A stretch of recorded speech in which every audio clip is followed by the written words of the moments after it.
On today's show, we debate the biggest winner from the Wizards-Suns trade and whether Star Fox is going to make the All-Star game. 3D Dennis Scott joins us before Grizzlies-Warriors to discuss the latest on DeMarcus Cousins and the three-way deal fallout. And Delhi just disappears in a brand new edition of Weekend Whoopsie. It's Monday, December 17th. The starter starts now.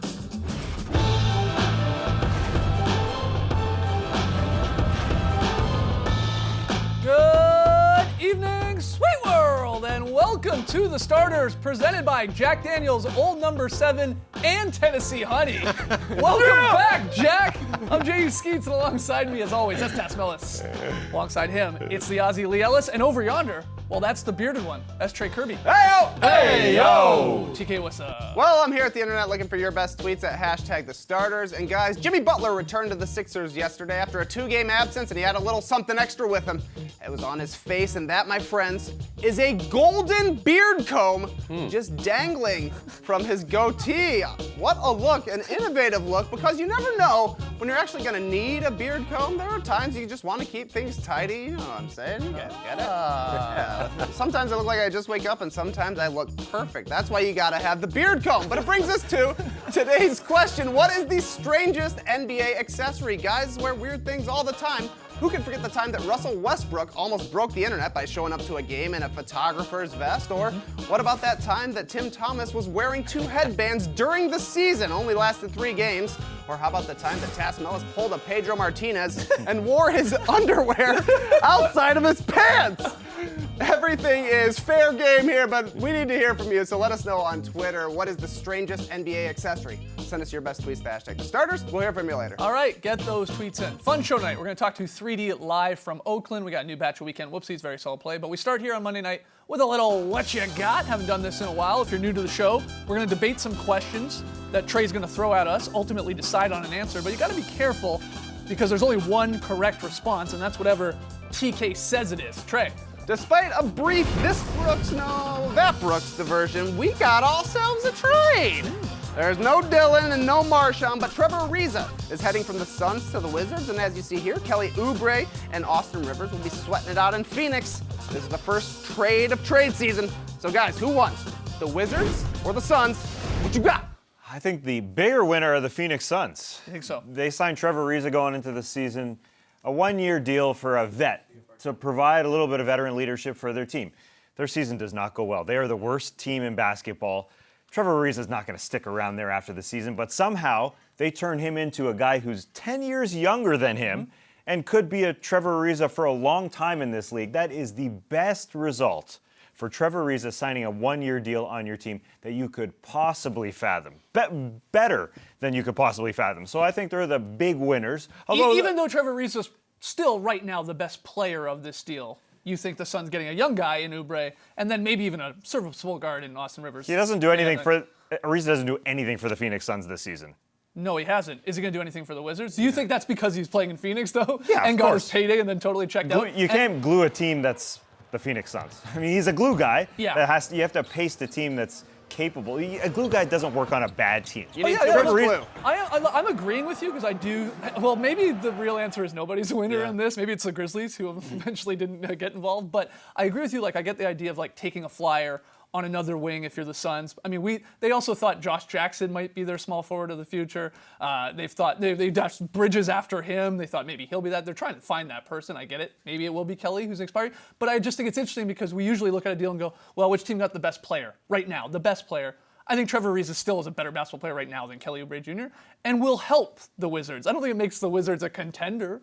It doesn't in the really, East, but it definitely helps them. It improves them a little bit from maybe a couple of wins. I mean, Ariza was in a lot of demand to go to the right situation. You know, maybe Los Angeles or Houston. Rockets, yeah. Washington, it's just sort of like they're struggling just to even make the playoffs as they are right now. If Trevor Ariza goes there, maybe they get in, but they're not really a threat any more than they were last week. And I agree. I think Kelly Oubre, he at least gives you that potential upside that the Suns get it now, half a season, have a look at him to see if he's worth investing in long term. Because if he is, then he's a great little piece that you add to your future, especially when Trevor Ariza was only going to be here for that one season. But overall, I think it was more about the Wizards have handcuffed themselves by moves they've done prior to this.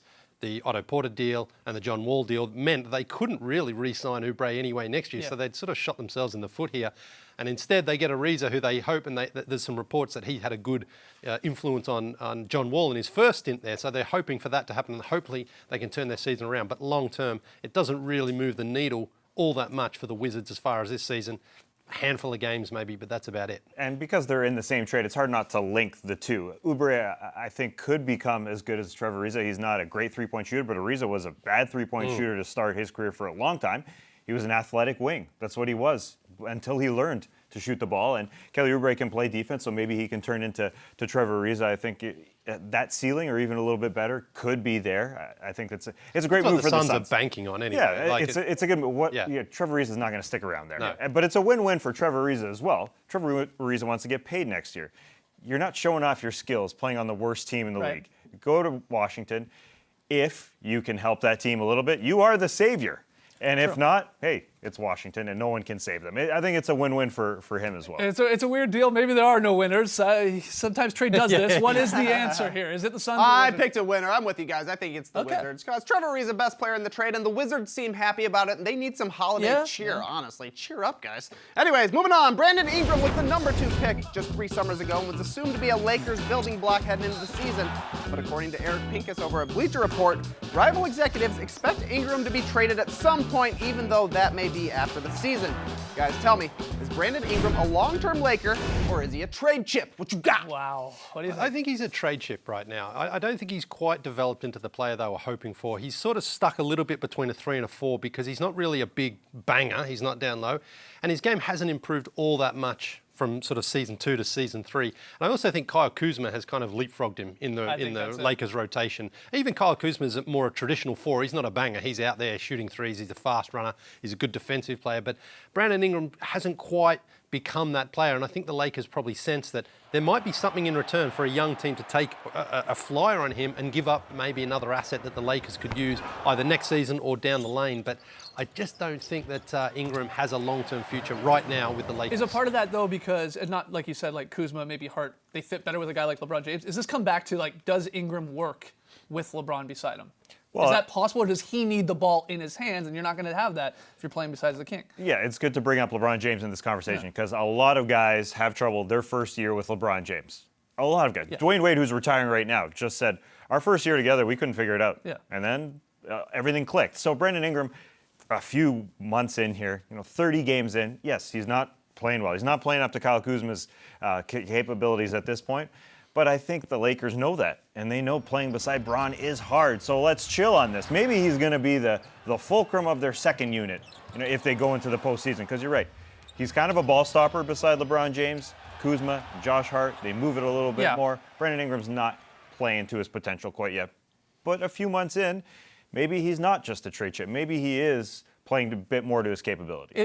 If Brandon Ingram can get the Lakers any sort of Anthony Davis or Bradley Beal, let's say, like a big all-star type player, then they're going to do that. I think they would have to give up either a Kuzma or an Ingram, and maybe even a Hart, maybe the two of those three to get a player of that caliber. But I'm with you. There's no rush here. No. And here's the other point. Whether or not we could argue about does he fit nicely with LeBron, maybe it's still lots to be seen. But they are 5 and 6. If you count the game he went out with an injury in Ingram, with the ankle injury, they're 5 and 6 when he hasn't been in the lineup. So they're actually worse without him in the mix. There's a lot of noise in that. I get that stat, but the wins and the losses, they're not as good as when he's playing. So he's still super young here. I think they're going to give him time, and they won't make this deal unless there is an Anthony Davis package. But that's not going to happen until the summer anyway. But I think other teams know as well, the Lakers are very unlikely to give up Kuzma, so their target is going to have to be Ingram if they want to make a deal. I just don't think they look at the Lakers and think Kuzma's on the trade block because he's not. All right, what's the answer to this one? Is he a long-term Laker or a trade chip? I think trade chip as well. You guys nailed it. You put that trade chipping in a big bag of trade chips, trade it for a win now snack. That's just my move. Maybe it'll happen in the summer. Anyways, De'Aaron Fox was great again last night, going for 28 and 5 in the Kings' win over the Mavericks. But it was his 8 points and 3 assists during yet another fourth quarter takeover that got people talking All-Star.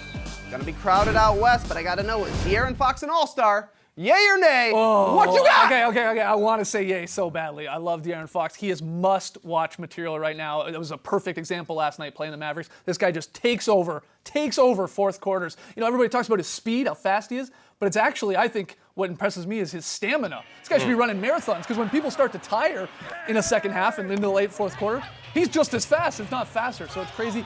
But I'm hesitant, as much as I'm a fan, because you look at the starters, or excuse me, the guards all-star selections last year. I mean, Curry and Harden, they're not going anywhere. Lillard's not going anywhere. Westbrook's not going anywhere. Clay is probably in. He's scoring even more than he has in previous years. Jimmy Butler's gone, so then who's that last spot? But Conley, DeRozan, Drew Holiday, and then Fox. I mean, I think it's going to come down between maybe a Fox and a Conley, and I think for sure coaches would probably lean towards Conley making his first All-Star team. Yeah, you named 5 guys. Those 5 guys, Curry, the Clay, the Westbrook, the Harden, the Russ, they're probably going to be there. There's a lot of good things going for De'Aaron Fox, though. Donovan Mitchell's team's not playing well. DeMar DeRozan's team's not playing well. Drew Holiday probably will make, because Anthony Davis is going to be on the All-Star team, on a 500 team. Conley always gets overlooked. Jamal Murray's probably not going to make it. He's the borderline. He could be an injury replacement. He's the guy. Yeah, exactly. But I think it does come down to that sort of legacy. That guy, Conley's having a great season, and he has been overlooked. And Fox, you feel that he's probably got a couple of these in his future. He's not making it. He's not. It'd be great to see him make it, though. It'd be awesome. I love it. All right, what's the answer here, Trey? Yeah, we all agree. The answer is nay. Gotta wait your turn. Mike Conley, it's your turn. You're in, buddy. Interesting. Calling it now. Calling it Sean. All right, when we come back, 3D joins us live from the Bay to talk a little DeMarcus Cousins and a whole lot more.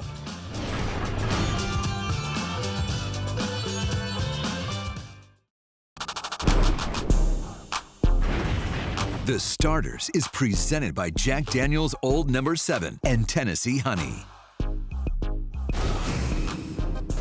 Tonight on NBA TV, it's a players-only doubleheader. We got the Jazz and Rockets, followed by the Grizzlies and Warriors. And joining us live from Oakland right now, it's the Grill Daddy himself, Dennis Scott. See those grill marks? See those grill marks? See those grill marks? See those grill marks? See those grill marks? See those grill marks? See those grill marks? We see those grill marks, and we see Dennis Scott in the Bay. 3D, what's up, man? All is good, guys. The sun's out. The Bay is very nice. Oh, excellent stuff. We got a lot to ask you here, so let's get right into it. The Grizzlies, they made news this weekend, but it was for a fascinating reason. A reported 3-way trade between the Wizards and the Suns and the Grizzlies. It fell apart over this confusion about which Grizzlies player was maybe going to be involved in this trade, MarShon Brooks or Dillon Brooks. So it's called off from the Grizzlies side of things. Can you remember something like this ever happening? And could it negatively affect the Grizzlies, specifically those 2 players at all?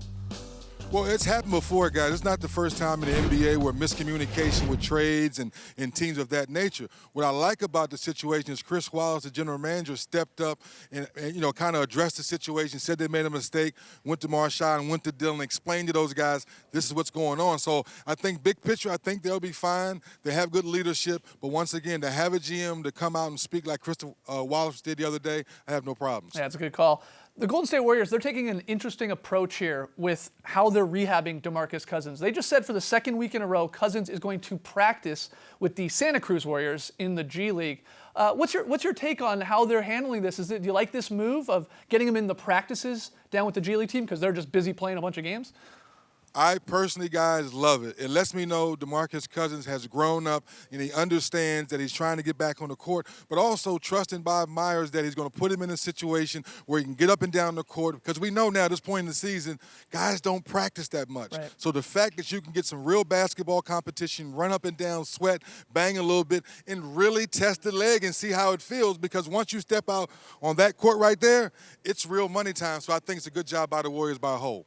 The word on the street, 3D, is that you have Draymond Green in the upcoming episode of Shooter's Paradise. Now, I got to ask, my man, Draymond Green is having one of the worst shooting seasons of his career. He's shooting like 20% from three-point land. What is Draymond Green doing on a segment called Shooter's Paradise? See, guys, I take you deep in the mind of a shooter. Okay. See, it's real simple. See, most guys think we just show up, get a bunch of shots up, and it's real easy.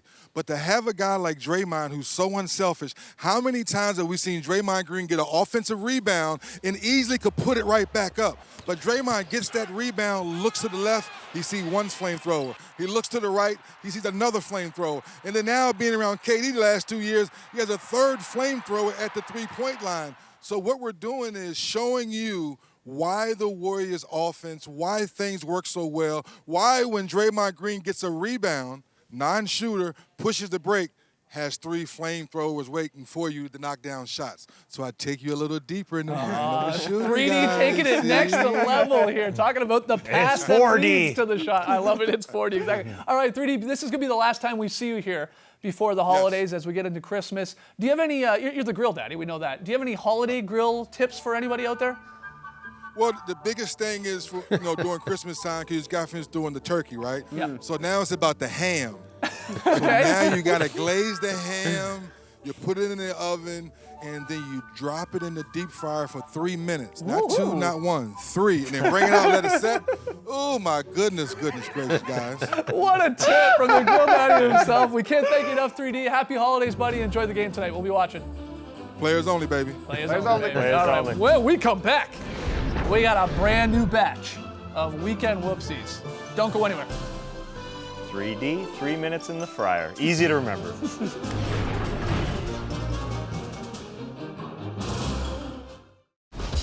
Welcome back to the Starters, presented by Jack Daniels, Old Number 7, and Tennessee Honey. We got a new batch of Weekend Whoopsies, so let's get right to the hoops and the bloops. Matthew Dellavedova, back with the Cavs, back to his old ways. Whoa, baby! Oh, look out! It's Matthew Dellavedova. He went over the scorer's table. Nice. Cavs play-by-play man, Fred McLeod, taking it. Wow. This one comes from Starters fan Derek Wang on Twitter. You got to keep your eye on this young kid. This is coming back from a commercial break. Yeah, down he goes into the water fountain. It's dark out there. Yeah. Watch where you're walking. On Friday, Malik Monk, he threw it down for the Hornets, but he also got a tech on the play, and owner Michael Jordan not happy with that tech. Again? Because that's twice in 1 week. Malik Monk got a tech. He ran on the court this time. Twice in a week. Michael killing not me, happy Monk. with Monk. You're killing me, Monk. And then running to end the game on Friday night, not very happy with the loss to the New York Knicks. Been a tough week for Michael. Tough week. Well played burn here from the Sacramento Kings on Friday night, deciding to introduce the Warriors with moon landing footage. And Curry, he did love it. Ah, you got me. Pretty good. It's real. Pretty good. Klay Thompson, the unintentional comedian, back at it again. Clay, what are you noticing about the energy and the ball movement tonight that's helping you guys unlock the 3-ball? It's great on both sides.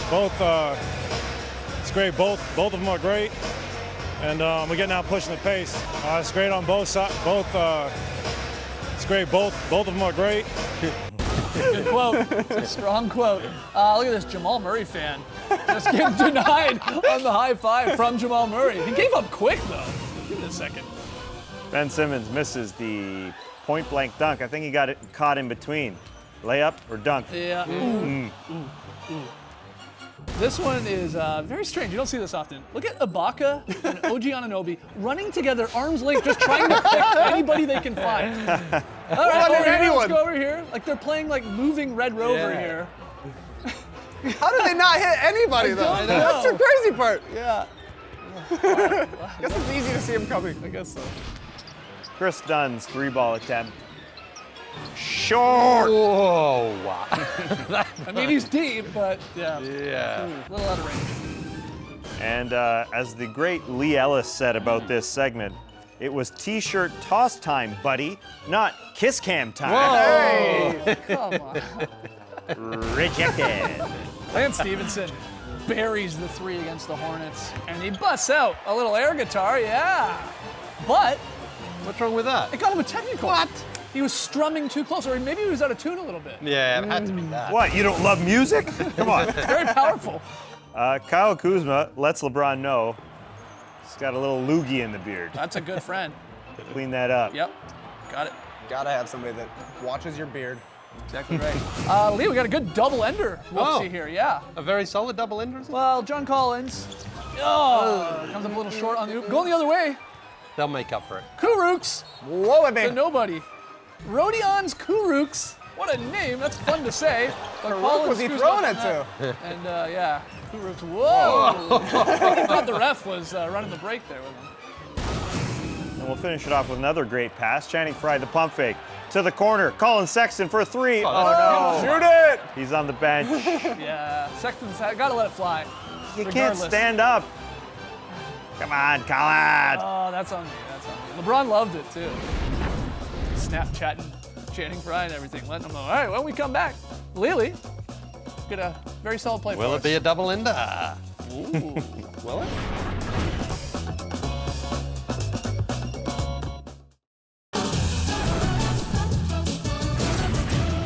We asked you, what's the strangest NBA accessory? Hit us up on Twitter, hashtag the starters. Trey, you got a few answers. Yeah, I got started with Jimmy Butler, so we got a couple more Jimmy Butler looks. Here's his headband over a hoodie, and who can forget the time that he had an eye patch after the game? Pretty weird. We're also reminded of Harold Presley's headgear, just 2 straps around his face, 1 down his nose.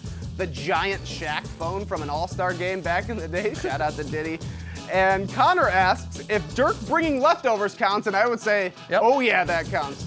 Very weird accessory. Great tweets, guys. Let's take a quick look at Friday's results. A lot of X's because we all had the reps. And Blazers took care of business in that one, so that's a loss for everybody. Tonight, hey, at least we finally sort of disagree on a game. 76ers Spurs. Trey, Lee, and myself have the 76ers on the road. Tass likes the Spurs at home. Good luck. Lee, VSP. Yeah, it's not a double-ender, but it's a boomerang instead from the Dallas Mavericks. Just, as always, they move the ball around beautiful here. It's Wesley Matthews, DeAndre, Luka. I think someone said that the Mavericks were going to lead the league in very solid plays this year. I'm not sure who that was. Yeah, the but, guy that picks them. Who's that? I don't know that guy. But this is why. I mean, look, everyone gets involved. Yes. They love fizzing that ball around. And when you end with a three-pointer, not quite a swish bomb, but that's what's going to do it for you. That's what I call a very solid play. Very solid indeed. Tomorrow, it's Tuesday, which means we got a classic drop podcast for you. Get your questions in right now. Email us, thestarters@nba.com. Hit us up on Twitter, hashtag thestarters, and we'll try and get to them on tomorrow's show. Got time for a few fan signs. Yes, from that Blazers and Raptors game on Friday night, it's Sarah, who was at her first ever NBA game. She said it's a big hey AO, of course, there to Ayo. Trey. And then Justin, who says he's a future NBA player, saying AO to the stars Wow. as well. So Ayo. a lot of love out there. For Ayo. All right, keep the fan signs coming. Thanks to 3D for joining us tonight. 10 before tip coming up next, and we'll see you tomorrow. Well, with the drop podcast, and then later tomorrow night. Thanks for joining us. And remember, Trey can't give a huge AO because that comb might fall out of that beard. Ayo! Oh, Oh, try it. Keep it's trying. secure. Praise the night, people.